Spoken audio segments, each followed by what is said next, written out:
Hello again. Now the main stories in London, and a murder investigation is underway following the death of a man in Edgware. The 19-year-old was found with stab wounds in Whitechurch Lane. Emergency services treated the man, but he died at the scene. Formal identification is yet to take place, but police have named him as Stefan Valentin Balaban.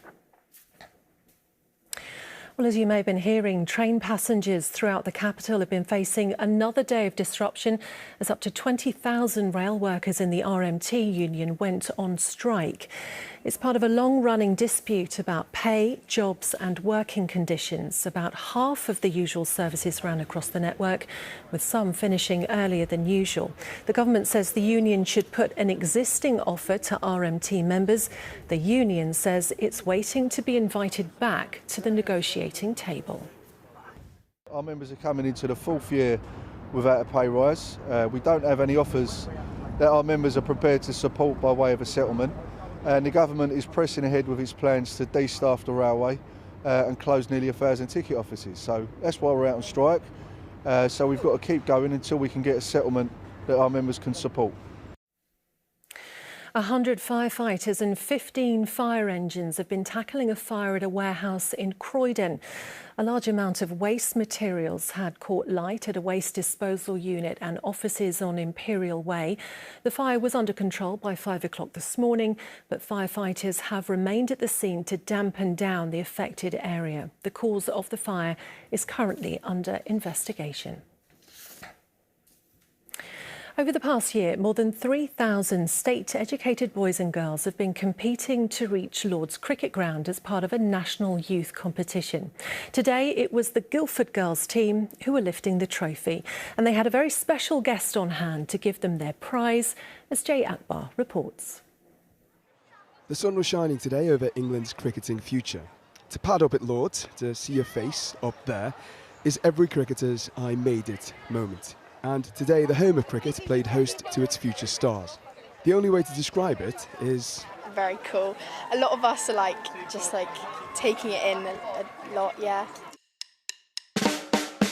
Abby's led her team to the final of the MCC Foundation's National Hub competition.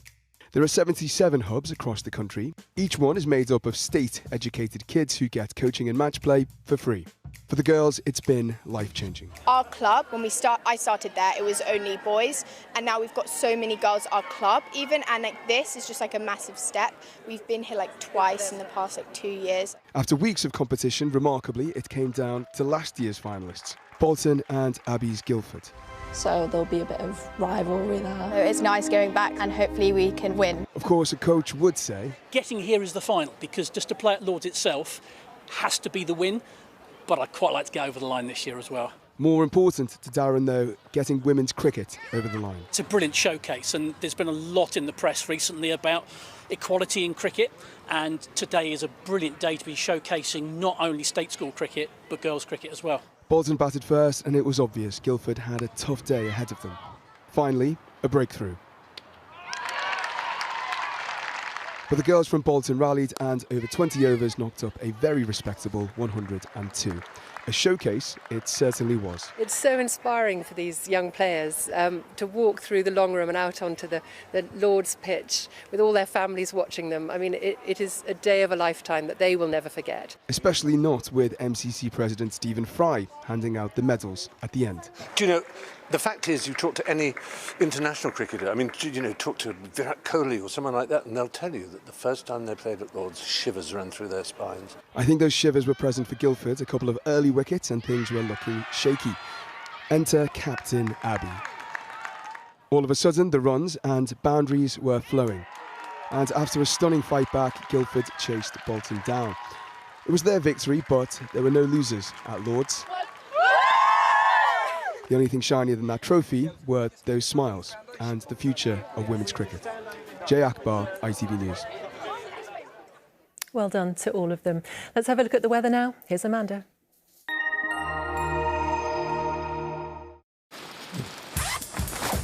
Whatever the weather, it always feels like home. Valent Heat Pumps and Boilers sponsor ITV London Weekend Weather. Hello again. Hope you've all had a lovely Saturday so far. Well, overall, it's not been too bad across the capital throughout today. However, the next few days is looking fairly unsettled for many of us. So at times it is going to be quite windy out there, and eventually we'll see some rainfall tracking its way across us. Now, the reason for it, we've got low pressure in charge of things. You can see here dominating across the UK. You can see the isobars when they're tightly packed together. That shows us it will be quite windy. And then the rain out towards the west, that's going to head its way eastwards as we go through Sunday. Now, ahead of that rain, there's still a chance perhaps of the odd shower tonight, but for most of us, it will be largely dry, lengthy clear skies tonight, and that's going to allow those temperatures to turn fairly chilly, falling down to around 13 degrees, and those winds will start to strengthen too. So tomorrow morning, we'll go off to a rather breezy but a bright start to the day. The odd shower around, but for most of us, dry at first. However, that cloud will continue to increase, and eventually we'll see some outbreaks of rain tracking its way across us. Those winds will strengthen once again too. In the sunshine tomorrow, they're not feeling too bad temperature-wise. Highs there of 22 degrees, that's 72 in Fahrenheit. But of course, underneath the cloud and the rain, it will be feeling that bit fresher.